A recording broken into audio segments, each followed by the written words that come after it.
चलो भैया जाए हिंदी वाले वीडियो में हम लोग कुछ बहुवचन पढ़े हैं, साहित्य के बारे में पढ़े हैं, कुछ मुहावरे पढ़े हैं। एक भैया कमेंट कर रहे हैं कि माल पटवाए दो।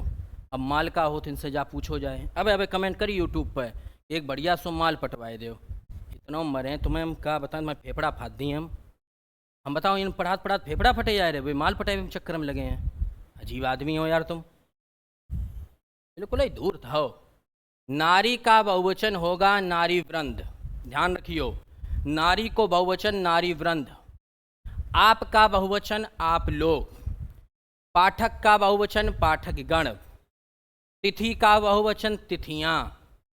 शाखा का शाखाएं। मित्र का मित्रगण। कविता का कविताएं। चिड़िया का चिड़ियाँ। देव का देवगण। शिक्षक का शिक्षकगण। माता का माताएं। गाय का गायें। फिर समझ लो, एक बार फिर रिपीट देखो। नारी का नारी वृंद। आपका आप लोग। पाठक का पाठकगण। तिथि का तिथियां। शाखा का शाखाएं। मित्र का मित्रगण। कविता का कविताएं। चिड़िया का चिड़ियाँ। देव का देवगण। शिक्षक का शिक्षकगण। माता का माताएं। गाय का गायें। कथा का कथाओं। कथा को कथाएं नहीं हुए, कथा का कथाओं। वधू का वधुएं। वधू का वधुएं। समझ में आओ? एक बार निगाह मान ली सबने? ठीक। एक और ध्यान रखियो, हिंदी को राजभाषा का दर्जा 14 सितंबर 1949 को दो गो थो। इसलिए हिंदी दिवस कब मनाते हैं? 14 सितंबर। खोपड़ी में डाली बात। विश्व हिंदी दिवस कब मनाते बाबू? 10 जनवरी। विश्व हिंदी दिवस 10 जनवरी। और संविधान की 8वीं अनुसूची में 22 भाषाओं का उल्लेख है, उसी में हिंदी को राजभाषा का दर्जा दिया गया। राज ना कि राष्ट्र, ना कि राज्य। ध्यान रखना, हिंदी आपकी राजकीय भाषा है, सरकारी काम राज्य में प्रयोग होती है, ना कि राष्ट्रभाषा है और ना कि राज्य भाषा है। अनुच्छेद 343 ए में लिखा हुआ है कि संघ की राजभाषा देवनागरी लिपि वाली हिंदी होगी। संघ की राजभाषा देवनागरी लिपि वाली हिंदी होगी, इसका अनुच्छेद 343 है। पहला विश्व हिंदी सम्मेलन नागपुर में 1975 में बहुत हो। पहला विश्व हिंदी सम्मेलन नागपुर में 1975 में। दिख रहा हो है? ठीक। फिर समझ लो, हिंदी को राजभाषा का दर्जा हमने 14 सितंबर 1949 को दो, और इसी वजह से 14 सितंबर को हिंदी दिवस है। 10 जनवरी को विश्व हिंदी दिवस है। इधर हटिया ना दिखे नहीं तुम्हें भाई। और 8वीं अनुसूची में 22 भाषाओं का उल्लेख है। अनुच्छेद 343 में जा लिखी है कि संघ की राजभाषा जो है वह हिंदी है, लेकिन उसकी लिपि देवनागरी है। और प्रथम विश्व हिंदी सम्मेलन हमने नागपुर में मनाओ तो 1975 में। बाबू एक प्रश्न बहुत आता है। क्या आता है? आपको 4-5 शब्द दीजिए और पूछिए इनमें से कौन सा शब्द विशेषण है। तो जरा एक तरीका सुन लो। अगर कोई शब्द विशेषण होगा तो विशेषण की परिभाषा जा बताई थी हमने कि विशेषण किसी संज्ञा का सर्वनाम की विशेषता बताता है। यही बताई थी हमने। संज्ञा सर्वनाम की विशेषता बताने का मतलब है कि अगर कोई शब्द विशेषण है तो वो किसी वस्तु की विशेषता बताएगा। हमने मान लो एक शब्द अग्नि लिख दो और हमने लिख दिया आग्नेय, ऐसा आता है क्वेश्चन। अब हमने पूछी बताओ कौन सा शब्द विशेषण, तो मन भूल गए। तो जाको तरीका है, अग्नि के पीछे कोई शब्द लिख दो, मतलब जो भी शब्द दो जाए परीक्षा में, बाके पीछे एक शब्द लिखो, कोई वस्तु लिख दो। हमने चलो शैल लिख दी, यूँ शैल लिख दी। अब दोनों को एक साथ पढ़ो, जो का हो अग्नि शैल, बोलने में अच्छो नहीं लग रहा हो, अग्नि शैल मतलब ही नहीं बनता है। और जो आग्नेय शैल, जो बोलन में मैच कर गो, तो जो बोलन में अगर मैच कर गो तो जो भैया हुई गो आपको विशेषण कि शैल कैसी है, आग्नेय है। हमने एक शब्द उत्साह लिखो, एक शब्द उत्साहित लिखो। हमने कि चलो बताओ भैया कौन शब्द विशेषण है। इनके पीछे एक शब्द लिख दो व्यक्ति, जो पीछे हमने व्यक्ति लिख दो, कछु लिख दो। उत्साह व्यक्ति बोलने में मैच ही नहीं कर रहे हो यार, लेकिन उत्साहित व्यक्ति बोलने में बड़ा अच्छो लग रहा है, तो इसका मतलब ये शब्द विशेषण बन गया। क्योंकि व्यक्ति कैसा है, उत्साहित है। ये शब्द व्यक्ति की विशेषता बता रहा है, ना कि उत्साह वाला शब्द व्यक्ति की विशेषता बताएगा। अब बाबू देखो, हमने एक शब्द नीति लिखो, एक शब्द नैतिक लिखो। हमने फिर पूछी, बताओ बाबू कि कौन सा शब्द विशेषण है, तो तुम दोनों के पीछे कोई शब्द लिख दो। हमने चलो नीति बात लिख दी और यूं पे बात नामक शब्द लिख दो। अब मैच कराओ, नीति बात मैच नहीं कर रहा, नैतिक बात मैच कर गया। इसका मतलब नैतिक शब्द विशेषण है, क्योंकि नैतिक शब्द ने बात की विशेषता बता दी। इसी तरीक़ा से परीक्षा में क्वेश्चन और है कि भयभीत, निर्भीक और भय, इन 3 शब्द दिए गए हैं, इनमें कौन सा शब्द विशेषण नहीं है या कौन सा शब्द विशेषण है। तो बाबू ध्यान से देखो, भयभीत व्यक्ति बोलने में सूट कर गो, विशेषण है। निर्भीक व्यक्ति बोलने में सूट कर गया, विशेषण है। भय व्यक्ति बोलने में सूट नहीं कर रहा है, मैच नहीं खाए रहो है, समझ रहे हो, मैच नहीं खाए रहो है। तो इसका मतलब जो विशेषण नहीं है, दैया रे मरे जाए रे पढ़ात पढ़ात, तो तुम फेल हुई गए। क्या करें यार, पूरी ताकत लगाई दी अकेले दम पे। सिर उठाना का मतलब होता है विद्रोह करना। घर में नहीं बोलते, ये आजकल ज़्यादा तेरो सिर उठ रहा हुआ है, तो सिर उठाना का मतलब हो विद्रोह करना। अंतर के पट खोलना, अंतर के पट खोलना, दिमाग की बत्ती जल जाना, इसका मतलब बाबू विवेक से काम लेना, विवेक से काम लेना। कुछ मुहावरे और पढ़े ले रहे।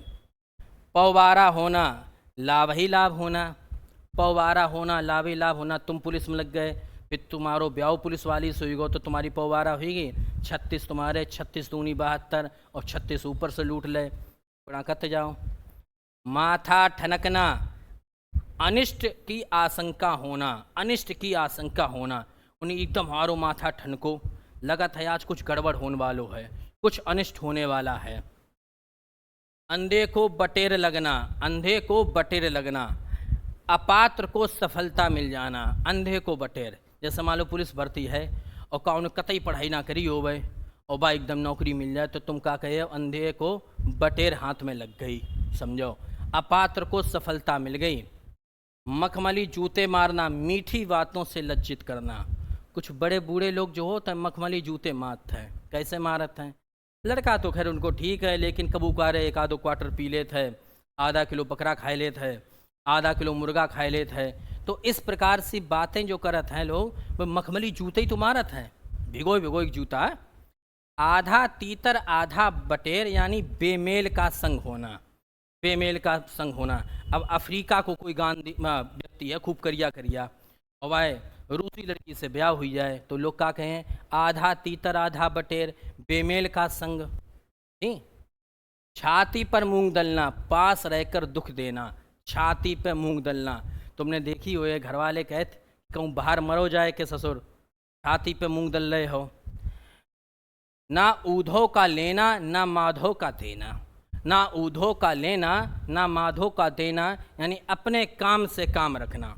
मोहल्ला में एक आधे व्यक्ति तुम्हें ज़रूर ऐसे मिले जो अपने काम से काम रखत हैं, बेजाए रहे हैं, कोई मर जाए चाहे जी जाए, उन्हें कोई लेना देना नहीं। तिलांजलि देना, तिलांजलि पूर्णता मुक्ति देना। लोग नहीं कहते हमने अपने लड़का को तिलांजलि दे दी, पूर्णता मुक्ति दे दी, जो मनाए सो करे। पेट भरे मन मोदक से कब, पेट भरे मन मोदक से कब। मन मोदक से मतलब हुआ कि पेट जो है, मन में जो लड्डू फूटते हैं उनसे नहीं भरता है, केवल सोचने से सफलता नहीं मिलती। आधे लोग अब बैठे हैं कि यार हमारी नौकरी लग जाए, फिर उसके बाद हम ब्याह कर लिए, फिर बहू की नौकरी वाली मिल जाए, फिर बिल्डिंग बना लिए, जॉब कर लिए, बहू कर लिए, तो जा से नहीं भैया होत कछू।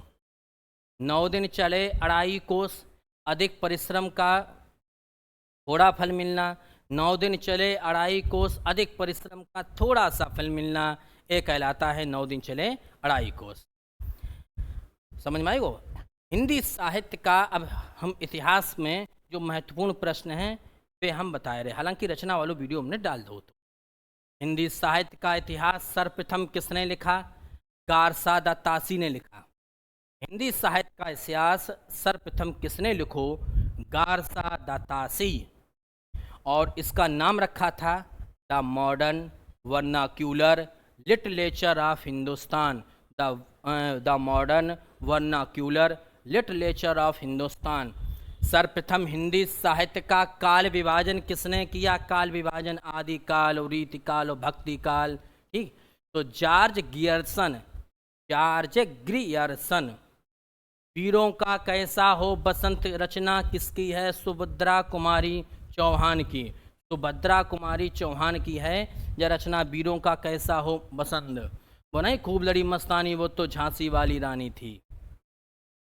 शेखर एक जीवनी किसने लिखी? अज्ञे जी ने। शेखर एक जीवनी अज्ञे जी ने लिखी है। हिंदी का पहला मौलिक उपन्यास अगर पूछा जाए तो परीक्षा गुरु बताइयो, और परीक्षा गुरु लिखो तो लाला श्रीनिवास दास। ठीक, प्रेम सागर किसने लिखा है? लल्लू लाल ने। नाम है लल्लू, लगत है लल्लू, लेकिन पूरा प्रेम का सागर लिख गए। नासिकेतोपाख्यान किसने लिखा? सदल मिश्रा जी ने। नासिकेतोपाख्यान सदल मिश्रा जी। हिंदी का प्रथम व्याकरण केटलर। हिंदी का प्रथम व्याकरण केटलर। अन्या से अनन्या प्रवाह खेतान। अन्या से अनन्या अन्ना अरे यार, अन्या से अनन्या प्रभा खेतान।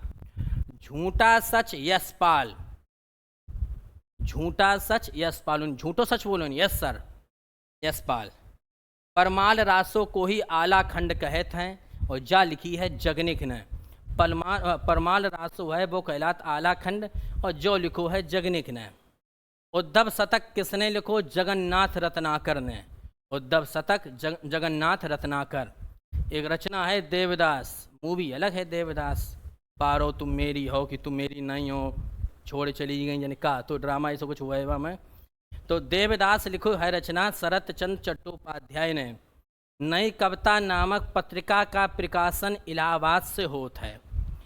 नई कहानी और कितने पाकिस्तान नामक रचना कमलेश्वर ने लिखी है। भक्तमाल रचना नाभा दास ने लिखी है। भक्तमाल नाभा दास।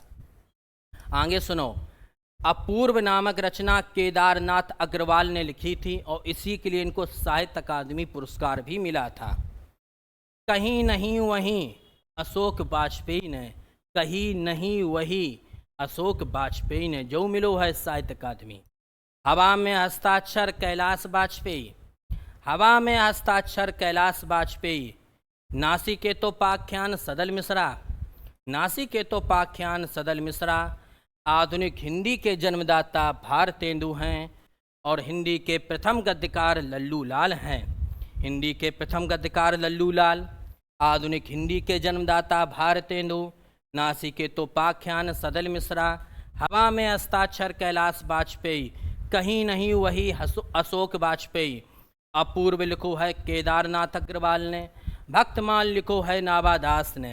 नई कहानी कितने पाकिस्तान कमलेश्वर। नई कविता का प्रकाशन इलाहाबाद से देवदास शरतचंद्र चट्टोपाध्याय। उद्धव शतक जगन्नाथ रत्नाकर। परमाल रासों को हम लोग आला खंड कहते हैं, जगनिक ने लिखा। झूठा सच यशपाल ने लिखा। अन्या से अनन्या प्रभा खेतान। हिंदी का प्रथम व्याकरण केटलर। नासिकेतोपाख्यान सदल मिश्रा। प्रेम सागर लल्लू लाल। हिंदी का पहला मौलिक उपन्यास परीक्षा गुरु लाला श्रीनिवास दास। शेखर एक जीवनी अज्ञे जी। वीरों का कैसा हो बसंत सुभद्रा कुमारी चौहान। हिंदी साहित्य का काल विभाजन जॉर्ज गियर्सन है। हिंदी साहित्य का इतिहास सर्वप्रथम गारसादा तासी ने लिखा। समझ में आएगी जा बात। तिलांजलि देने का मतलब है पूर्णता मुक्ति देना। कान पकड़ने का मतलब है प्रतिज्ञा करना। लोग नहीं कहते आज से हम कान पकड़ रहे हैं, जो काम कतई नहीं करें गुरुजी। पेट भरे मन मोदक से कब केवल सोचने से सफलता नहीं मिलती। 9 दिन चले 2.5 कोस, अधिक परिश्रम करके भी थोड़ा फल प्राप्त करना। ना ऊधो का लेना ना माधो का देना, अपने काम से काम रखना। जो काय बीच में आयरो बार बार यार। छाती पर मूंग दलना, पास रहकर कष्ट देना। आधा तीतर आधा बटेर, बेमेल का संग। मखमली जूते मारना, मीठी बातों से लज्जित करना। अंधे को बटेर लगना, अपात्र को सफलता मिल जाना। माथा ठनकना, अनिष्ट की आशंका होना। पौबारा होना, लाभ ही लाभ होना। अंतर के पट खोलना, विवेक से काम लेना। सिर उठाने का मतलब है विद्रोह करना।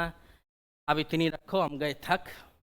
अब तुम लोग थोड़ी देर आराम कर लो, सोए लो, कल पेपर है तुम्हारो। आधे लोगों को तो नींद नहीं है, ठीक। अब कल पढ़ेंगे, ठीक। कहाँ चलोगे, माउस बंद करें यार, हैं। चलो बंद करें वीडियो, आप लोग वीडियो शेयर कर दो करो भैया।